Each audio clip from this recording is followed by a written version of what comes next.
Bon Seb, ça commence ici, l'histoire de la choucroute finalement. Alors ici, en fait, c'est l'histoire du chou qui commence ici. Ouais. La choucroute, c'est Oui. notre produit qu'on a vu en choucrouterie, site de fabrication. On commence avec des petits plants de choux qu'on va planter entre avril et juin, entre le 15 avril et 15 juin, pour en fait qu'ils grossissent ensuite et qu'ils arrivent à ce stade-là et qu'on puisse les récolter entre août et fin novembre. Et là, on est dans la période historique de récolte du chou qui est le mois d'octobre. Alors historique, pourquoi? Parce que on avait une, deux, trois variétés historiquement pour faire du chou qu'on utilisait pour faire de la choucroute. Aujourd'hui, on a une vingtaine de variétés parmi 700 qui existent au niveau européen pour pouvoir récolter sur 4 mois. C'est-à-dire qu'on a des variétés précoces, semi-précoces et tardives.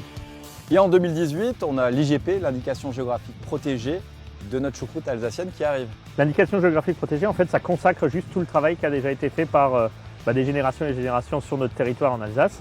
C'est un produit spécifique, la choucroute d'Alsace, longueur, blancheur, finesse et légère acidité, qui est produite ici sur notre territoire à base de choux qui sont sélectionnés. La volonté, c'est d'avoir des choux qui sont comme cela, qui sont plutôt ovales, qui permettent de faire des longues et fines lanières.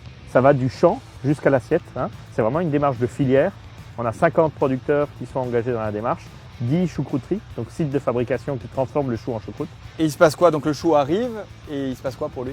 Il arrive la tête entière, on va l'étrogner, c'est-à-dire qu'on enlève le reste de la racine, on va l'effeuiller, on enlève les feuilles vertes, ensuite on le découpe en fines lanières, on y rajoute du sel qui va permettre de conserver mais aussi de faire dégorger, on le met en cuve de fermentation, on laisse fermenter naturellement ce chou pour qu'il devienne choucroute. Et pourquoi il fermente? Parce qu'on a des bactéries naturelles sur le chou, mais aussi dans l'environnement au niveau de la choucrouterie, qui nous permettent en fait de lancer cette fermentation. Le sucre qui est contenu dans le chou devient acidité et au bout de 2 semaines à 2 mois, on a cette fameuse choucroute d'Alsace IGP qui sort, tout à fait naturelle, sans conservateur et un produit extra en termes nutritionnels et de richesse en vitamines, en fibres. On peut en manger 10 kilos, c'est pas de trop. Et une fois qu'elle est fermentée, elle passe dans ses bacs. Alors une fois que, oui, elle passe dans ces bacs pour être ensuite conditionnée en choucroute d'Alsace crue ou choucroute d'Alsace cuite, qui sont les deux produits en fait qu'on distribue sous cette IGP, indication géographique protégée. Donc voilà la choucroute qu'on sort avec cette grosse griffe, qu'on met dans les bacs et ensuite qu'on va utiliser en fonction des commandes des clients. Et là, on peut déjà la goûter? Là, on peut déjà la goûter. C'est vrai? Si tu veux, on peut prendre un petit peu. Ah voilà.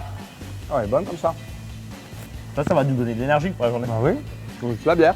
Papa, amène 2 bières, s'il te plaît.